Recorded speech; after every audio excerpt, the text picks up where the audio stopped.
1974 എത്യോപ്യയിൽ നിന്നും കണ്ടെത്തിയ ഒരു ഫോസിലിന് ശാസ്ത്രജ്ഞർ നൽകിയ പേരാണ് ലൂസി. 10 ലക്ഷം വർഷം മുൻപ് ഭൂമുഖത്ത് ജീവിച്ചിരുന്നതും മനുഷ്യനോട് ഏറെ സാമ്യമുള്ളതുമായ ആസ്ട്രലോപിഥെക്കസ് എന്ന വിഭാഗത്തിലെ അംഗമായിരുന്നു ലൂസി.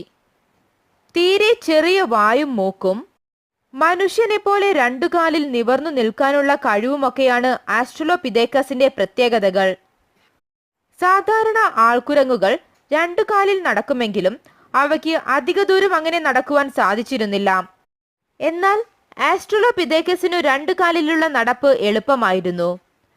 മനുഷ്യനുമായുള്ള അപാരമായ സാമ്യം നിമിത്തം ജീവശാസ്ത്രജ്ഞന്മാർ ഇവയെ മനുഷ്യ കുടുംബമായ ഹോമിനിഡയിലാണ് ഉൾപ്പെടുത്തിയത്. 1924 ഡോക്ടർ റെയ്മണ്ട് ഡാർട്ട് എന്ന ശാസ്ത്രജ്ഞനാണ് ദക്ഷിണാഫ്രിക്കയിൽ നിന്ന് ആദ്യമായി ആസ്ട്രലോപിഥെക്കസിന്റെ തലയോട്ടി കണ്ടെത്തിയത്. മനുഷ്യ പരിണാമ ചരിത്രത്തിലെ ഒരു സുപ്രധാന കണ്ണിയാണ് കണ്ടെത്തിയതെന്ന് ഡാർട്ടിന് അപ്പോൾ തന്നെ ബോധ്യമായി. പക്ഷേ സഹപ്രവർത്തകരായ ശാസ്ത്രജ്ഞർ ഇത് പൂർണ്ണമായും അംഗീകരിക്കാൻ തയ്യാറായിരുന്നില്ല. ഡാർട്ട് കണ്ടെത്തിയത് ഏതോ ഒരു ചിമ്പാൻസിയുടെ തലയോട്ടിയാകുമെന്നാണ് അവർ വിശ്വസിച്ചത്. തുടർന്നും ആഫ്രിക്കയുടെ പല ഭാഗങ്ങളിൽ നിന്നും ഇതുപോലുള്ള തലയോട്ടികൾ ശാസ്ത്രജ്ഞർ കണ്ടെത്തി. ഡോക്ടർ ഡൊണാൾഡ് ജോഹാൻസൺ ആണ് ലൂസിയുടെ തലയോട്ടി കണ്ടുപിടിച്ചത്. ഇന്നേ വരെ കണ്ടെത്തിയിട്ടുള്ളതിൽ വെച്ച് എല്ലാ ഗുണങ്ങളും തികഞ്ഞ ആസ്ട്രലോപിഥെക്കസ് എന്ന മേന്മയും ലൂസിക്കുണ്ട്.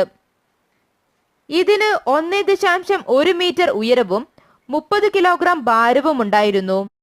ലൂസിയുടെ തലയോട്ടിക്ക് പുറമെ പല്ലുകളിൽ ചിലതും ഇടുപ്പെല്ലിന്റെയും കാലിലെ എല്ലുകളുടെയും അവശിഷ്ടങ്ങളും കണ്ടെത്താൻ ജോഹാൻസന് കഴിഞ്ഞു. ഇതിൽ നിന്നും ഒരു കാര്യം വ്യക്തമായി: മനുഷ്യനെ പോലെ ലൂസിക്ക് അനായാസം 2 കാലിൽ നിവർന്നു നടക്കാൻ കഴിഞ്ഞിരുന്നു. പരിണാമ ചരിത്രത്തിലെ ഏറ്റവും പ്രധാനപ്പെട്ട മാറ്റങ്ങളിൽ ഒന്നായിരുന്നു ഇങ്ങനെ നിവർന്നു നടക്കാനുള്ള കഴിവ്. മനുഷ്യന്റെയും ലൂസിയുടെയും ഒരു ഗോറില്ലയുടെയും തുടയെല്ലുകൾ പരസ്പരം താരതമ്യപ്പെടുത്തിയും പഠനങ്ങൾ നടത്തി. ഇതിൽ മനുഷ്യന്റെ തുടയെല്ലും നട്ടെല്ലും തമ്മിലുള്ള ബന്ധമാണ് അവനെ നിവർന്നു നടക്കാൻ സഹായിക്കുന്നതെന്ന് വ്യക്തമായി. ഇതിനോട് ഏറെ സാദൃശ്യമുള്ളത് തന്നെയായിരുന്നു ലൂസിയുടെ എല്ലും. എന്നാൽ ഗൊറില്ലയുടേതാകട്ടെ നേരിയ ഒരു ചരിവുണ്ടായിരുന്നു. ഈ ചരിവായിരിക്കാം അത്രേ ഗൊറില്ലയെ 4 കാലിൽ നടക്കാൻ പ്രേരിപ്പിച്ചത്.